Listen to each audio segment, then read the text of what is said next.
ค่ะกฤษพันธ์กิจไกรราช Cheer This ค่ะ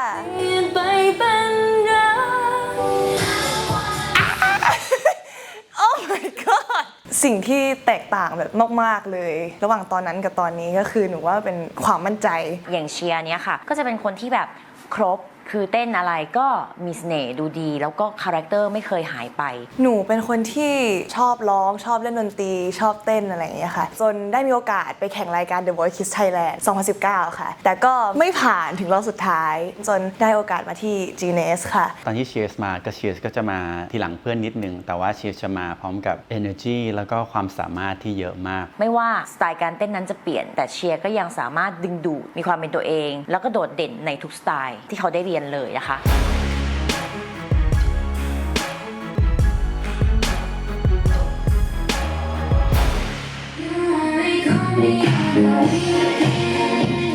เขาเป็นคนที่แบบเรียนเร็วมากแล้วก็มีทักษะทางดนตรีเยอะมากนะครับพอได้เรียนได้เทรนไปเรื่อยๆแล้วเนี่ยรู้สึกว่าเรามีความมั่นใจที่มากขึ้นแบบมากๆ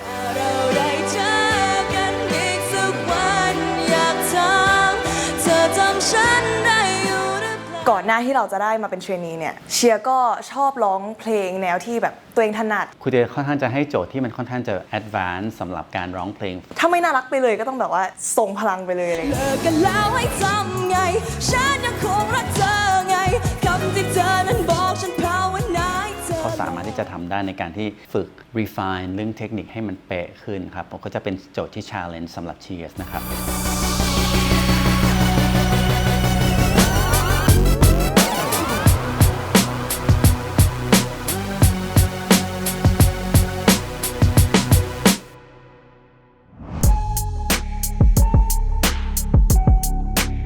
สวัสดีค่ะอนันทารา กิฟสัน ทารา this นะคะ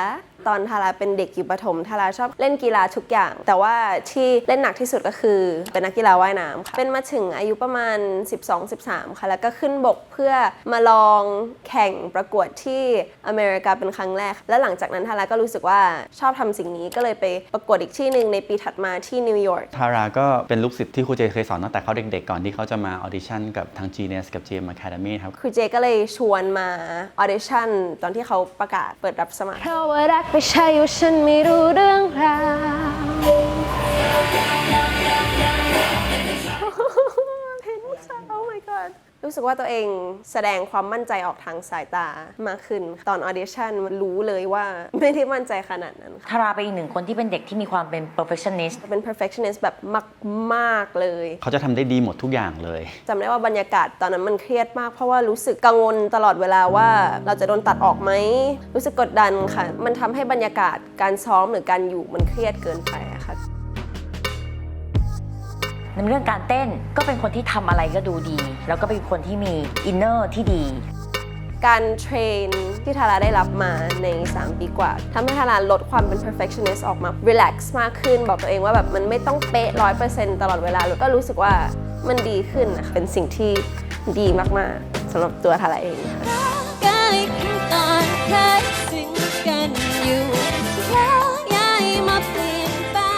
สิ่งที่โฟกัสกับทาราตอนแรกคือการหาตัวตนก็คืออยากจะหาอะไรที่มันเป็นตัวของตัวเขาเองด้วยแต่ว่าคนอื่นฟังปุ๊บนี่แหละคือเสียงของทารานะครับที่ได้มีโอกาสเรียนกับพี่อัตตาทำให้ทาราค้นพบว่า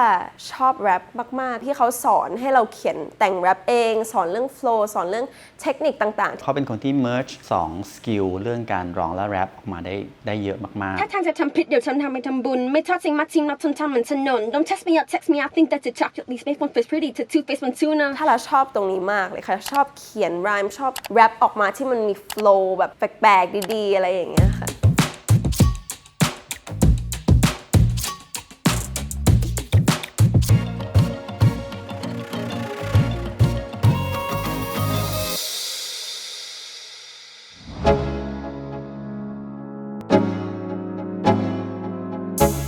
สวัสดีค่ะหนูชื่อปริยา ปิยพานุภาสค่ะหรือว่าชื่อเล่นก็คืออะตอมค่ะ จุดเริ่มต้นของหนูคือหนูชอบร้องเพลงเป็นงานอดิเรกค่ะ มีโอกาสได้ไปเรียนร้องเพลงตอนช่วงมัธยมต้น คุณครูเขาก็จะมีให้อัดคลิปลงไปในช่อง YouTube ของทางโรงเรียน จะเป็นดาวดวงใดที่ปลายฟ้า จะเป็นรุ่งเส้นใดที่ทอดมา อยากบอกว่าฉันแอบไปคิดกับเธอบ่อยๆ ฉันน่าจะแอบรักเธอ เริ่มมีผู้ติดตามมากขึ้นแล้วก็ได้เข้ามาทำงานในวงการมากขึ้นค่ะ แต่ว่าตอนนั้นจะเป็นซีรีส์หรือว่า MV ซะส่วนใหญ่ค่ะ คือตอนนั้นบังเอิญมากเพราะว่าหนูอยู่กรุงเทพอยู่พอดี ตอนนั้นหนูก็เลยเข้ามาออดิชั่นค่ะ แค่อยากจะรู้ตรงที่เธอยืนนั้น มีฝนตกไหม เขินอะ มันเหนือความคาดหมาย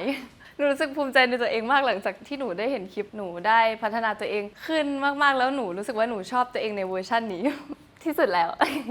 อะตอมก็จะมีจุดเด่นคือเขาจะมีเสียงที่หวาน ไม่เคยชนะอยู่แล้วไง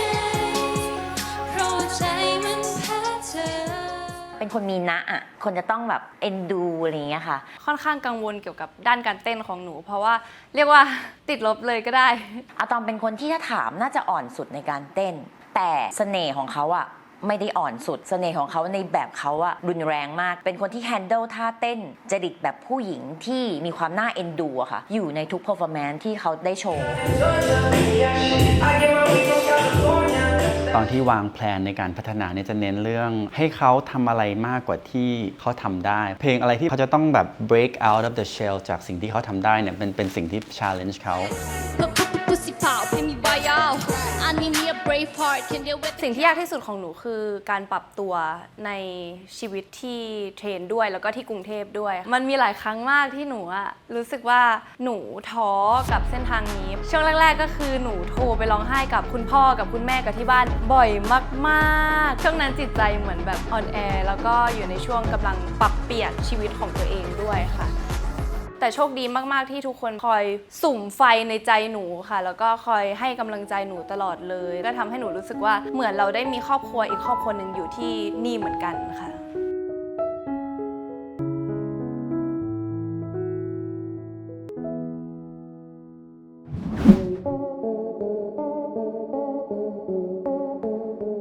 สวัสดีค่ะ ชื่อสัญญาพราวบีสันชื่อเล่นชื่อสัญญาค่ะ ความฝันที่อยากจะเป็นศิลปินแทบจะไม่เคยอยู่ในหัวเลยค่ะ จนกระทั่งมาตอนช่วงม.ปลายเห็นเพื่อนเขาชอบเต้นกันทุกพักกลางวันเราก็เลยแบบอยากลองด้วย แล้วหนูก็ลองหยิบไมค์มาร้องหลังจากนั้นก็ไม่เคยปล่อยไมค์เลยค่ะ พอดีได้มีโอกาสทาง Genius ทักมาค่ะ ก็เลยได้เข้ามาออดิชั่นความฝันก็เริ่มต้นที่นี่เลย ฉันไม่เคยจะรู้ใจตัวเอง ทำไมเสียงหนูเป็นแบบนั้น โอ้ my god ทำไมพี่ถึงยังเซฟมันไว้อะห้ามเอาออนแอร์ได้ไหมอันเนี้ย ก็รู้สึกว่าพัฒนาขึ้นเยอะเลยค่ะทั้งเรื่องการเต้นแล้วก็การร้องนะคะขอบคุณทุกคนที่สอนให้หนูดีขึ้นนะคะ ซอนย่าตอนที่มาเนี่ยครูเจเจอครั้งแรกครูเจก็จะเทสเสียงอะไรเงี้ย Major scale กับ Natural minor โอเค ลาทีโดเลมีฟาซอลลาซอนฟามีเลโดทีลา แล้วครูเจยังแอบไปคุยกับคุณจิ๊บอุ้ยจะไหวไหมเนี่ยเพราะว่ารู้สึกว่าแบบสกิลยังไม่ได้เลย ตอนแรกจะคิดว่าโอ้อาจจะไม่รอดตอนนั้นเรื่องร้องเพลงเนี่ยเขาเสียงบางมากแล้วก็ร้องเพี้ยน ให้ใครวันผ่านทำตัวระรักเป็นผู้ร้าย สัญญาเป็นคนที่ตั้งแต่ต้นไม่มีฟาวเดชั่นร้องเต้น ตอนนั้นคือคิดว่าโหคนที่รูปร่างแบบโมเดลขนาดนี้จะมาเต้นแบบหลากหลายสไตล์ได้ยังไงที่ออกมาแล้วดี คลาสเต้นหรือคลาสร้องมันเป็นสิ่งที่หนูไม่เคยทำมาก่อนแล้วคุณครูทุกคนก็พร้อมที่จะช่วยเหลือ สิ่งที่เราจะโฟกัสก็คืออันที่หนึ่งคืออยากจะให้ช่วงเสียง chest voice เสียงด้านล่างของเขาแบบมันมีความเสถียรมากขึ้น มีความแน่นมากขึ้นเพื่อที่จะได้ให้เสียงสูงเขาดีมากขึ้นครับคอมเมนต์ตอนแรกคือบอกว่าจะรู้สึกว่าโอ้ musicality ของซอนย่าอาจจะยังไม่ดีแต่กลายเป็นว่าเขาพัฒนาเร็วมาก If you got it going on เป็นการเทรนที่ค่อนข้างเหนื่อยเลยค่ะสำหรับคนที่ไม่เคยออกกำลังกายมาก่อนเลย แล้ววันหนึ่งต้องมาเต้นวันละหลายๆชั่วโมงตอนนั้นเหนื่อยมากแต่ว่าแพชชั่นสูงมากค่ะเหมือนมันเป็นสิ่งที่อยากทำมานานแต่ไม่เคยมีโอกาสได้เรียนค่ะ น้องไม่ได้ทำให้ผิดหวังเลยคือการเรียนไปเรารู้สึกว่า ซอนย่าทำไมมีความโดดเด่นในที่เนี้ยหมายถึงเขาได้ความเป็นธรรมชาติที่เวลาคนดูเขาเรารู้สึกสบายเวลาเขาเพอร์ฟอร์มออกมาเหมือนเขาแฮนเดิลกับทุกอย่างได้สบายแล้วก็เป็นคนที่เวลาดูเราไม่เครียดเวลาเพอร์ฟอร์มของเขาไม่ว่าจะเป็นในรูปแบบไหนนะคะ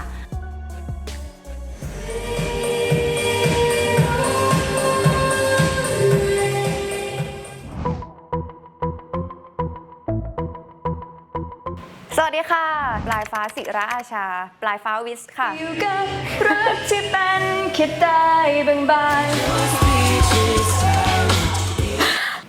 หนูเขินอะหนูดูต่อไม่ได้นะก็ไม่แปลกใจค่ะว่าที่เทรนมา3 ปีมันมีความหมายยังไงขนาดในวันนั้นน่ะที่เราคิดว่าเราเก่งแล้วอะพอมองย้อนกลับไปอะมันสำหรับหนูคือมันไม่พอมันก็เลยทำให้เรารู้สึกว่า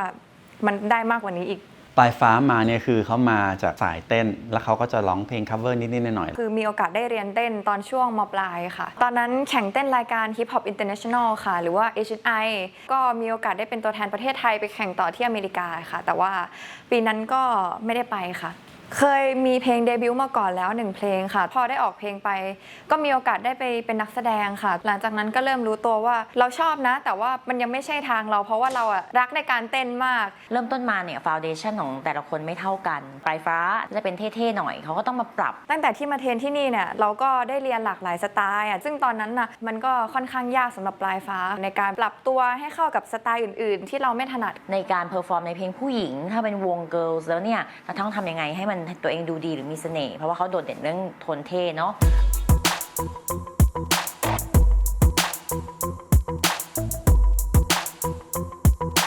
พอเราได้เรียนเราได้ทำซ้ำไปเรื่อยๆมันก็เริ่มเป็นตัวเราโดยที่เราไม่รู้สึกฝืนแล้วมันก็ดีขึ้นเรื่อยๆโดยที่เราแบบไม่รู้ตัวเลยค่ะสิ่งที่เราโฟกัสกับปลายฟ้าคือเพิ่มความมั่นใจในการร้องนะครับแต่ปลายฟ้าเนี่ยเป็นอีกคนหนึ่งที่ musicality เร็วมากช่วงที่เขา break out ว่าแบบเป็นตัวของตัวเองคือเป็นช่วงที่เขาเริ่มชอบเพลงแบบแรปทำเพลงที่แบบว่ามันแรงขึ้นเขากล้าที่จะใส่มาเต็มร้อยกับมันชีวิตกูไหนพวกมึงก็อยากจะลองดูจะเป็นช่วงที่รู้สึกว่าโอเค you step up to the plate นะอะไรเงี้ยครับผม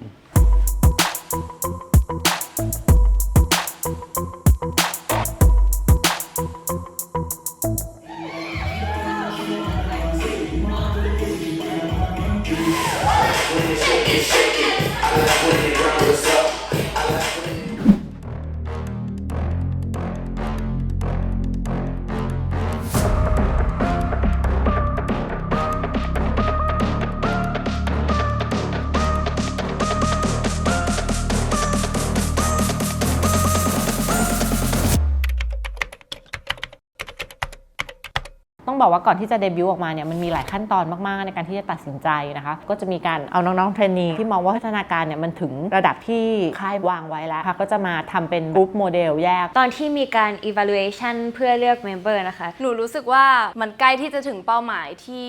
เราฝันเราต้องการแล้วค่ะเด็กฝึกเราก็เยอะเนาะแล้วเราก็เลือกว่าคนนี้ลองมาสลับกับคนนี้เปลี่ยนตลอดเวลาสุดท้ายเราก็เลือกว่าเฮ้ยคนที่ดูน่าจะพร้อมแล้วก็ลงตัวที่สุดในการเดบิวต์กลุ่มแรกในแบบคอนเซปต์ทุกอย่างที่วางไว้ช่วงนั้นเป็นการสอบที่ถี่มากๆแล้วระยะเวลาการสอบอะค่ะมันสั้นมากๆต้องเลือกเพลงต้องทำทุกอย่างทำ performance ให้เสร็จภายในเวลาที่สั้นๆนะคะ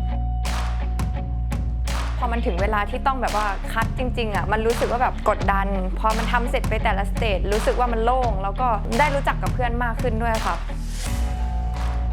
ตื่นเต้นแล้วก็หนูเผลอไปกดดันตัวเองค่ะแล้วก็แบบพุชมากจนไม่ได้เป็นตัวเองเต็มที่หรือว่าแบบแสดงอะไรออกมาได้แบบไม่สุดเท่าที่ตัวเองซ้อมหรือว่าอะไรแบบนั้นค่ะ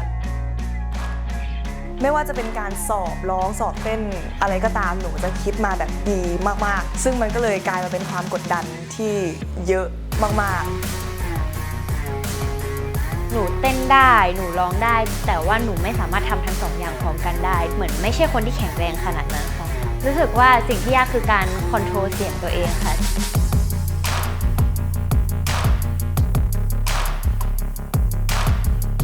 ตอนที่เราเลือกคนที่มีเคมีคอลที่ต่างกันอยู่ด้วยกันแล้วลงตัวเทคนิคในการเลือกมันมาจากเสน่ห์โดยบุคคลที่มีความแตกต่างที่ทางค่ายแล้วก็ทีมครูได้แชร์ลิงกันค่ะเพราะนั้น5คนนี้ก็คือมีความลงตัวที่สุดแล้วจนนาทีสุดท้ายที่เราเลือก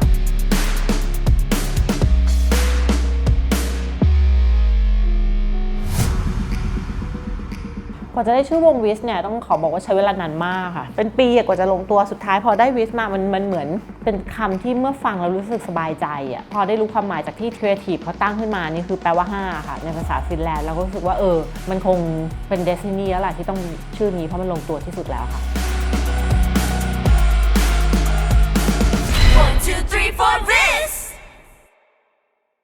เปิดประตูเข้ามาหน้าที่หนูเห็นเพื่อนทุกคนก็คือ